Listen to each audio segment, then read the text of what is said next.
ನಮಸ್ಕಾರ ವೀಕ್ಷಕರೇ, ನಾನು doctor Narayan Mudgale, Ayurvedic consultant, Ayurvedic sexologist, ಬೆಂಗಳೂರಿನಲ್ಲಿ ಪ್ರಾಕ್ಟೀಸ್ ಮಾಡ್ತೀನಿ. ಲಾಸ್ಟ್ ವೀಕ್ ಹೋದ ವಾರ ನಮ್ಮ ಹತ್ರ ಪೇಷಂಟ್ ಬರ್ತಾರೆ. ಬಂದ ತಕ್ಷಣ ಏನು ಮಾತಾಡಲ್ಲ, ಫಸ್ಟು ಒಂದು ಫೈಲ್ ತೆಗೆದ್ಬಿಟ್ಟು ಎದುರುಗಡೆ ಇಡ್ತಾರೆ.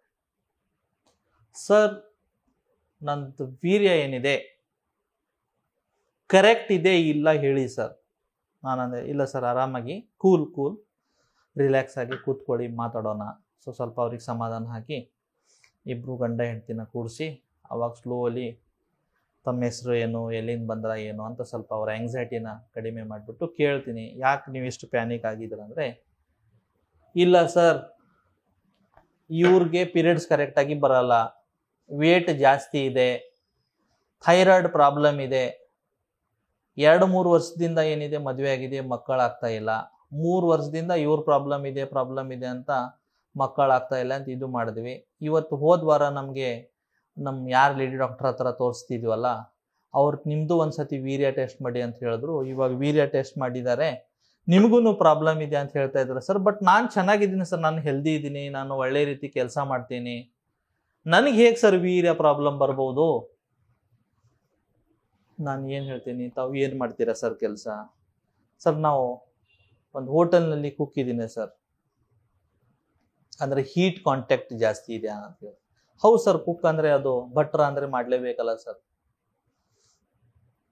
ಸ್ವಲ್ಪ ಟೆಸ್ಟ್ ಮಾಡಿದ ರಿಪೋರ್ಟ್ ಆಮೇಲೆ ನಾನು ಚೆಕ್ ಮಾಡ್ತೀನಿ, ಅದರಲ್ಲಿ ಲೋ ಸ್ಪರ್ಮ್ ಕೌಂಟ್ ಅಂತ ಬರುತ್ತೆ. ಲೋ ಸ್ಪರ್ಮ್ ಕೌಂಟ್ ಅಂದರೆ ಏನು? ಬಾಡಿನಲ್ಲಿ ವೀರ್ಯದ ಅಂಶ ಕಡಿಮೆ. ಸೊ ಹಾಗಿದ್ರೆ ಬಾಡಿನಲ್ಲಿ ಎಷ್ಟು ವೀರ್ಯದ ಅಂಶ ಇರಬೇಕು? ಒಂದು 20 ಮಿಲಿಯನ್ದಿಂದ 40 ಮಿಲಿಯನ್ ಒಳಗಡೆ ಇರಬೇಕು. ಈ ಹುಡುಗನಿಗೆ ಇದ್ದಿದ್ದು 4 ಮಿಲಿಯನ್. ಆಮೇಲೆ ಫರ್ದರ್ ಸ್ಟಡಿ ವಾಲ್ಯೂಮ್ ಆದ್ಮೇಲೆ ಏನು ಬರುತ್ತೆ, ಅದರದ್ದು ಮಾರ್ಫಾಲಜಿ. ಒಂದರ ಸ್ಪರ್ಮ್ ಕಡಿಮೆ ಇದೆ, ಬಟ್ ಇದ್ದಿದ್ದು ಸ್ಪರ್ಮ್ ಕ್ವಾಲಿಟಿ ಹೇಗಿದೆ? ಅದರಲ್ಲಿ ಸ್ವಲ್ಪ ಹೆಡ್ನಲ್ಲಿ ಡಿಫೆಕ್ಟ್ ಇದೆ, ಸ್ವಲ್ಪ ಬಾಡಿನಲ್ಲಿ ಡಿಫೆಕ್ಟ್ ಇದೆ, ಸ್ವಲ್ಪ ಟೇಲ್ನಲ್ಲಿ ಡಿಫೆಕ್ಟ್ ಇದೆ. ಅದರ್ ಸ್ಟಡಿ ಮಾಡಿದ್ರೆ ಮೋಟೈಲ್ ಸ್ಪರ್ಮ್ ಬರೀ 7%, ಇಮ್ಮೋಟೈಲ್ ಸ್ಪರ್ಮ್ ಆಲ್ಮೋಸ್ಟ್ 93%.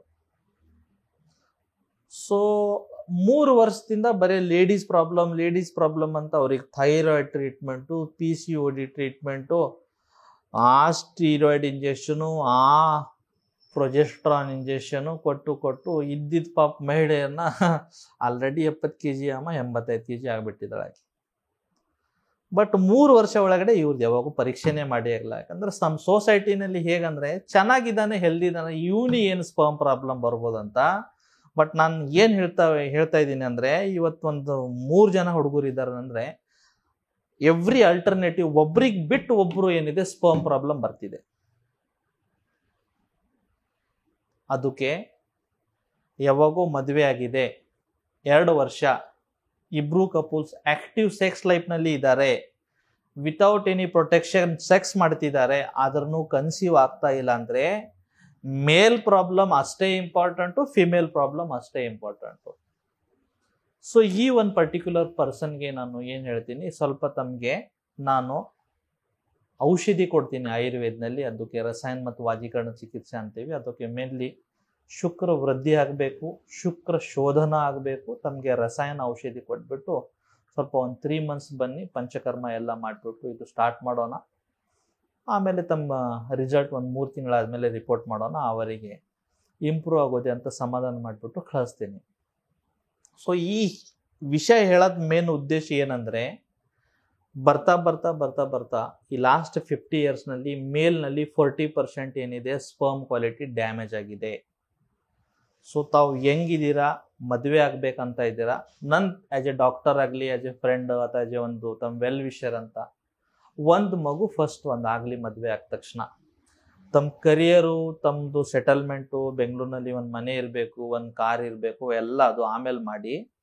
ಯಾಕಂದರೆ ಇವತ್ತು ನಾಳೆ ಎಷ್ಟೋ ಕಪಲ್ಸ್ನ ನಾನು ಸ್ಟ್ರಗಲ್ ಮಾಡೋದು ನೋಡ್ತೀನಿ. ಅವ್ರು IVF ಸೆಂಟರ್ ಹೋಗ್ಬಿಟ್ಟು ಅದು ಎಲ್ಲ ಚುಚ್ಕೊಳ್ಳೋದು, ಆ ಟೆಸ್ಟ್ ಮಾಡೋದು, ಅದು ಪಾಪ ಜಾಬ್ನಲ್ಲಿ ರಜೆ ಹಾಕ್ಕೊಂಡು ಅವನು HR ಹತ್ರ ಬೈಸ್ಕೊಂಡು ಇವ್ರು ಹೋಗಬೇಕು, ಆ ಟೆಸ್ಟ್ ಮಾಡಿ ಇದರಲ್ಲಿ ಇದು ಬಂದಿದೆ ಅದು ಬಂದಿದೆ ಅಂತ 2 ವರ್ಷ 3 ವರ್ಷ ಅಲ್ಲಿ IVF ಸೆಂಟರ್ನಲ್ಲಿ ಹೋಗ್ಬಿಟ್ಟು ಸಾಕಾಗಿದೆ. ಅದಕ್ಕೆ ನನ್ನ ಒಂದು ವೈಯಕ್ತಿಕ ಏನು ಸಲಹೆ ತಮಗೆ ಅಂದರೆ, ಮದುವೆ ಆದ ತಕ್ಷಣ ವಿದಿನ್ 1 year ಅಥವಾ 1.5 ವರ್ಷ ಒಳಗಡೆ ಒಂದು ಮಗು ಆಗಲಿ, ಆ ಮಗು ಸ್ವಲ್ಪ ಬೆಳೀಲಿ, ಆಮೇಲೆ ಒಂದು 2 ವರ್ಷ ಅದು ಮಗು ಸ್ವಲ್ಪ ಸೆಲ್ಫ್ ಡಿಪೆಂಡೆಂಟ್ ಆದಮೇಲೆ ತಾವು ಜಾಬ್ ಮಾಡಿ ತಮ್ಮ ಏನು ಕರಿಯರ್ ಇದೆ ಅದು ಮಾಡಿ. ಬಟ್ ಎಲ್ಲ ಮಾಡೋದು ಮೇನ್ ಉದ್ದೇಶ ಅಂದರೆ ತಾವು ಏನಿದೆ ತಮ್ಮ ಬರುವ ವಂಶ ಪರಂಪರೆ ಬೆಳಿಬೇಕು, ತಮ್ಮ ಆಸ್ತಿ ಮಕ್ಕಳಿಗೆ ಕೊಡ್ತಾ ಹೋಗಬೇಕು ಅಂತ.